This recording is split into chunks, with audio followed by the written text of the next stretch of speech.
The table was set like it always was on Sundays. Polished plates, wine glasses lined up just right, my stepmother smiling like everything in our family was perfectly normal. My hands were shaking when I stood up, but I told myself it was just nerves. "I have some news," I said, forcing a smile. "I'm pregnant." For a split second, no one spoke. Then my stepmother, Linda, let out a short laugh. Not surprised. Not happy. Just cold. She looked straight at me and said, "Get rid of the baby." No whisper. No hesitation. She said it the same way someone would comment on a stain on the tablecloth. My father stared down at his plate. No one defended me. No one asked how far along I was. No one said congratulations. I stood there, my heart pounding, realizing this wasn't just about my pregnancy. It was about whether my child was allowed to exist in this family at all. Before that night, I had rehearsed the moment 100 times in my head. I imagined my father smiling awkwardly, maybe standing up to hug me. I imagined Linda freezing for a second, then forcing a polite smile the way she always did when things didn't go her way.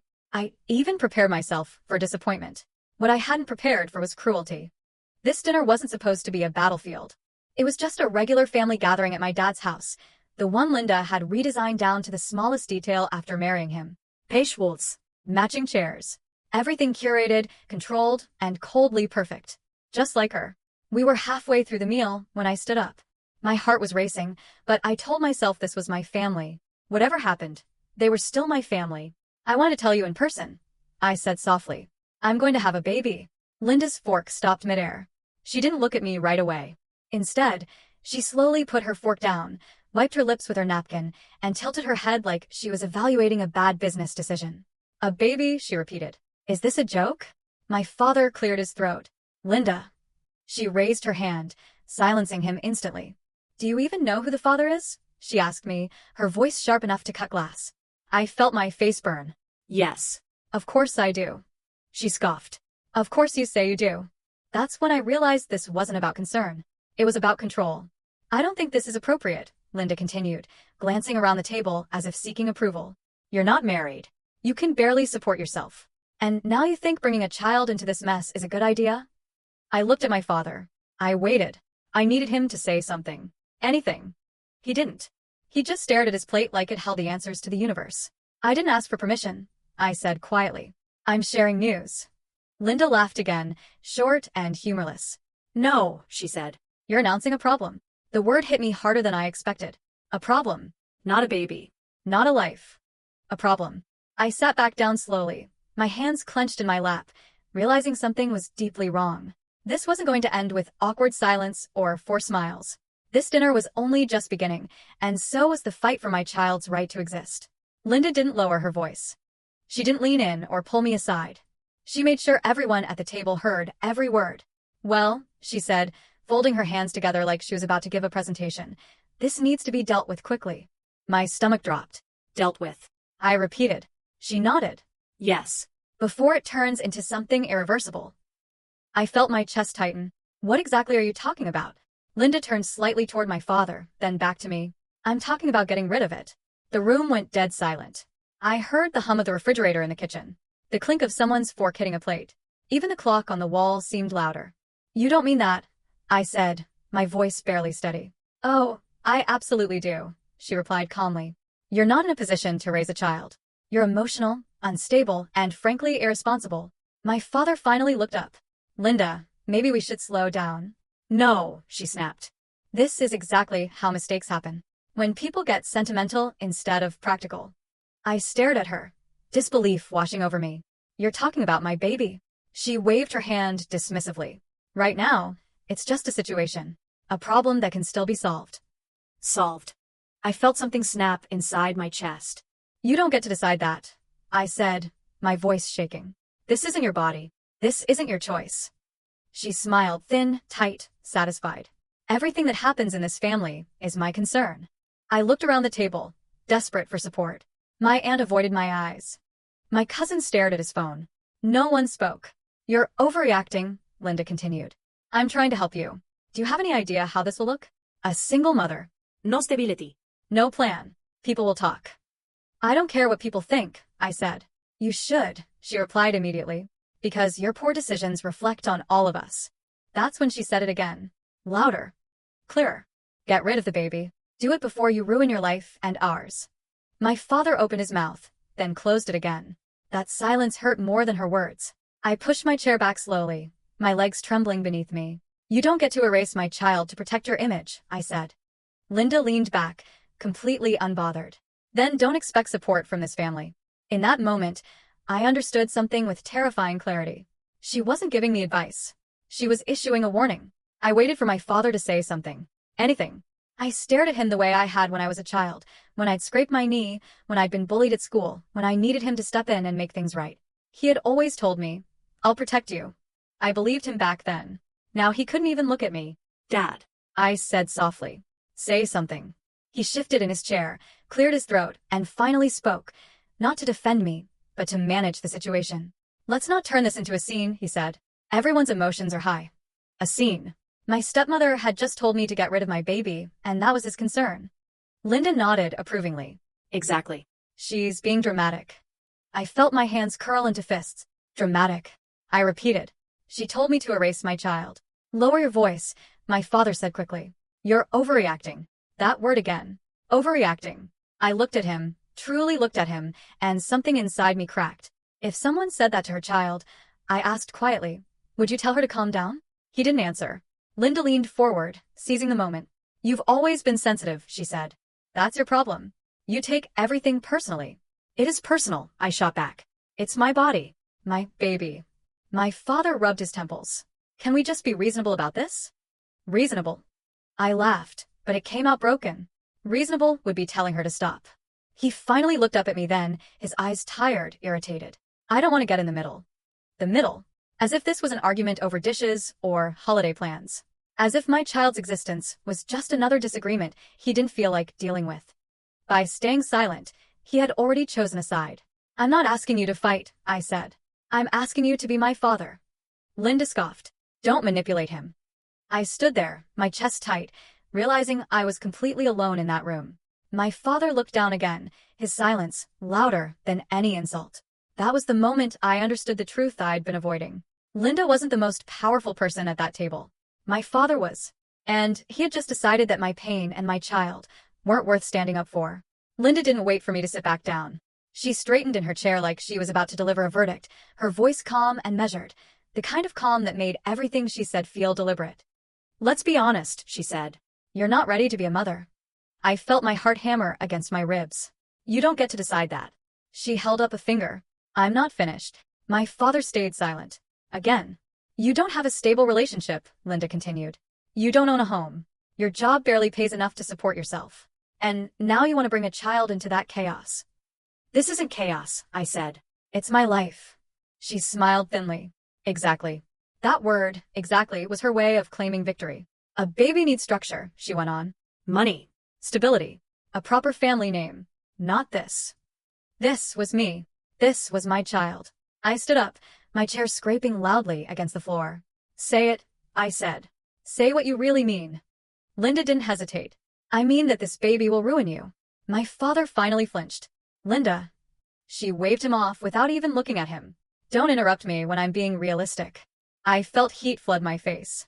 You're not being realistic. You're being cruel.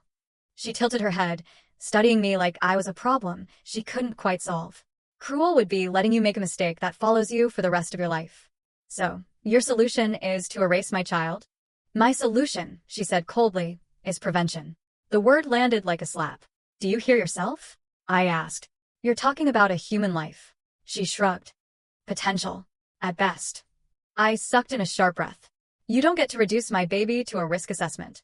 Linda leaned forward, resting her elbows on the table. You've always been impulsive, emotional. You jump into things without thinking about consequences. That doesn't give you the right to decide who gets to exist. My father shifted uncomfortably. Maybe we should take a break. No, Linda snapped. This needs to be settled now. She turned back to me, her eyes hard. If you keep this baby, don't expect help. Don't expect money. Don't expect us to clean up after you when reality hits. I didn't ask for help, I said, my voice trembling. You always do, she replied instantly. The certainty in her voice made my stomach twist. She had already rewritten my entire life in her head and decided my child didn't belong in it. This family has standards, she continued, and I won't pretend otherwise. We don't need another complication. Another embarrassment. Embarrassment. I felt something inside me finally snap, not break, but harden. My child is not an embarrassment, I said, each word shaking but solid. And if you think eliminating a baby is easier than showing compassion, that says everything about you. Linda stood up abruptly, towering over the table. Watch your tone. No, I said, my voice louder now. You've been watching mine all night. Now listen to it. The room felt suffocating. Every pair of eyes was on us, but no one intervened. You think you're protecting this family, I continued. But all you're doing is proving that love here comes with conditions. Linda crossed her arms. Love comes with responsibility. And you think responsibility means erasing inconvenient lives? She didn't answer. She didn't need to. The look on her face told me everything. This wasn't about concern. It was about control. And she was willing to destroy my child to keep it. Linda didn't raise her voice. That was the most terrifying part. She waited until the room was completely silent, until every pair of eyes had nowhere else to go. Then she said it slowly, carefully, like she wanted each word to sink in and stay there forever. If you insist on keeping that baby, she said, then don't call yourself part of this family anymore. The words didn't hit me all at once. They spread through my chest like poison. I felt dizzy. The edges of the room blurred. For a moment I honestly thought I might faint. My father's chair scraped softly against the floor. He shifted, uncomfortable, but still didn't stand up. Linda, he murmured. She turned on him instantly. No. I'm done pretending this is acceptable. I looked at him. I searched his face desperately, waiting for him to finally say enough. Waiting for him to choose me, to choose his grandchild. He didn't. Instead, he sighed. Maybe we all need time to think. Time. As if this was a scheduling issue. As if my baby's existence was something that could be negotiated after dessert.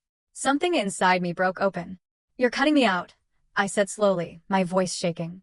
Because I won't kill my child. Linda's jaw tightened. Don't use language like that.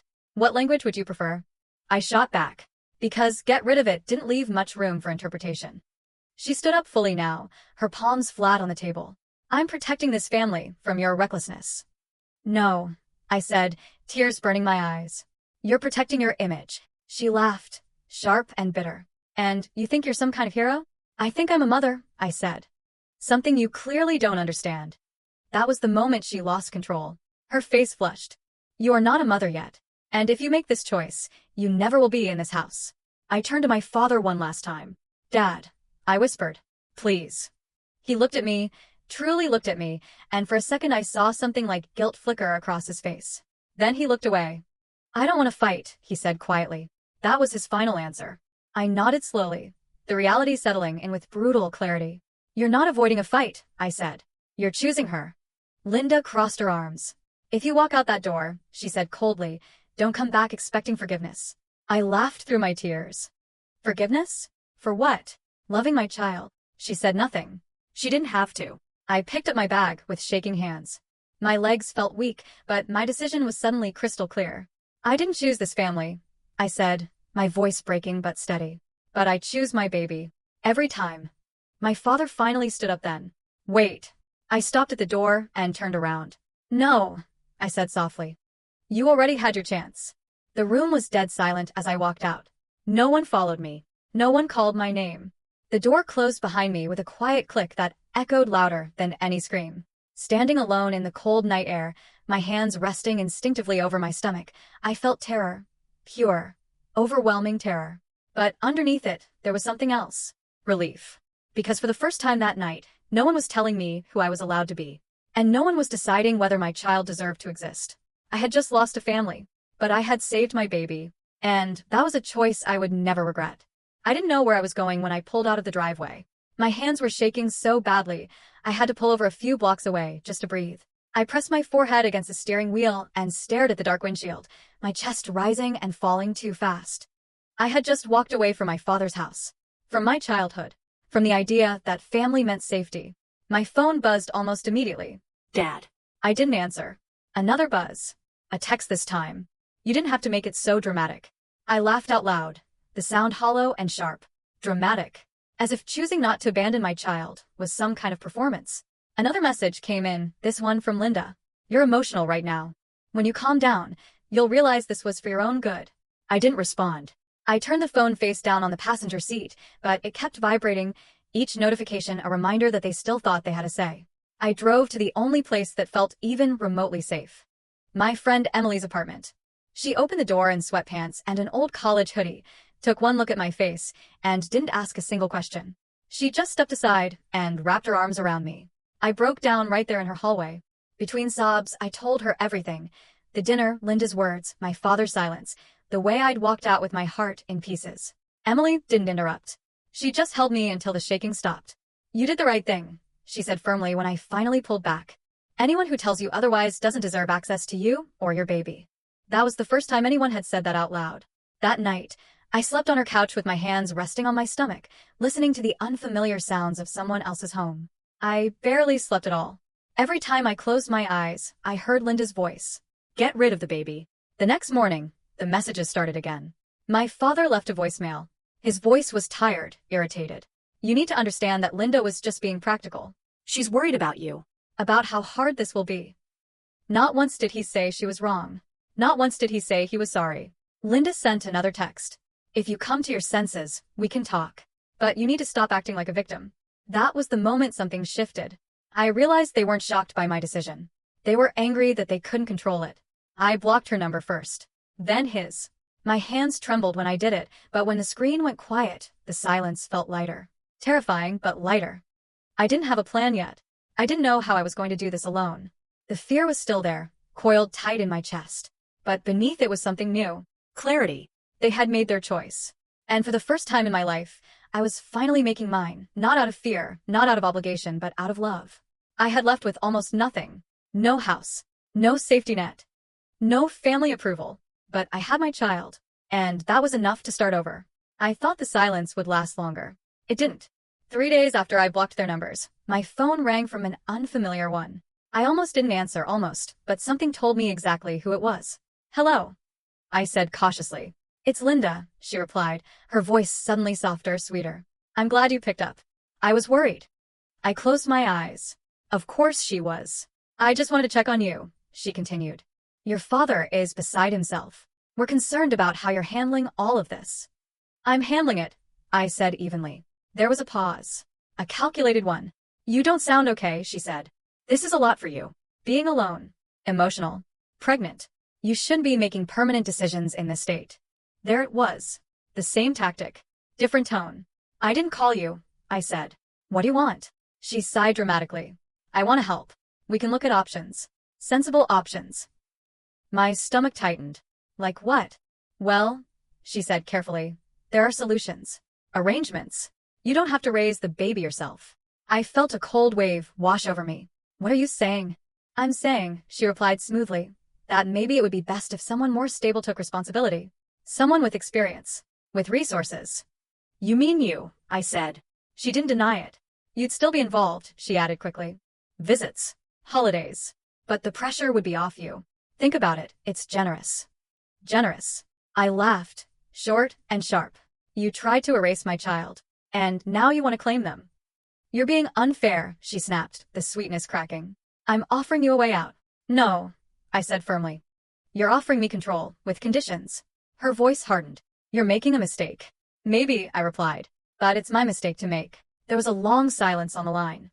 "You're really going to do this alone?" she asked finally. "No money. No family support. No safety net." I placed a hand over my stomach, steadying myself. "I won't be alone," I said. "And even if I am, that's still better than raising my child around someone who thinks their existence is a problem."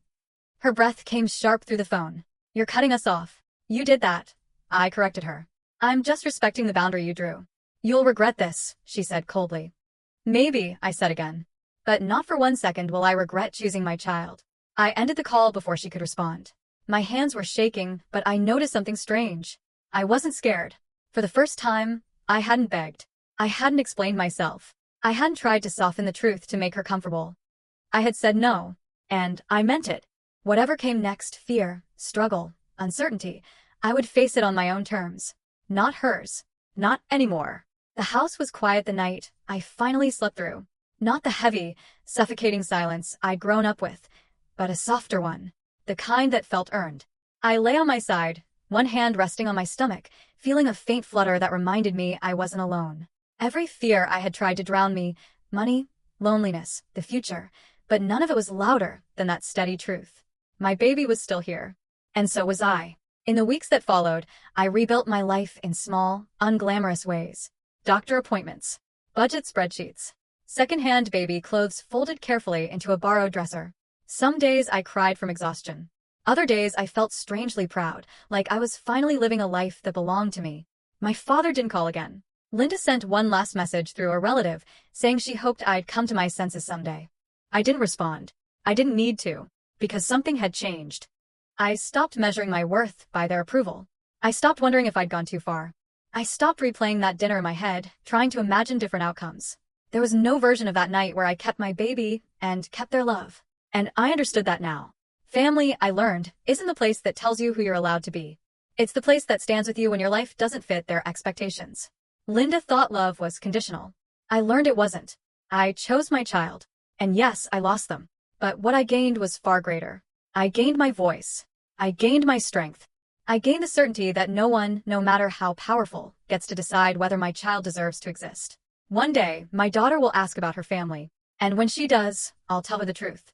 That she was wanted. That she was chosen. That when the world asked me to erase her, I stood up and said no. And I'll tell her something else, too. That the night I lost my family was the night I finally became her mother.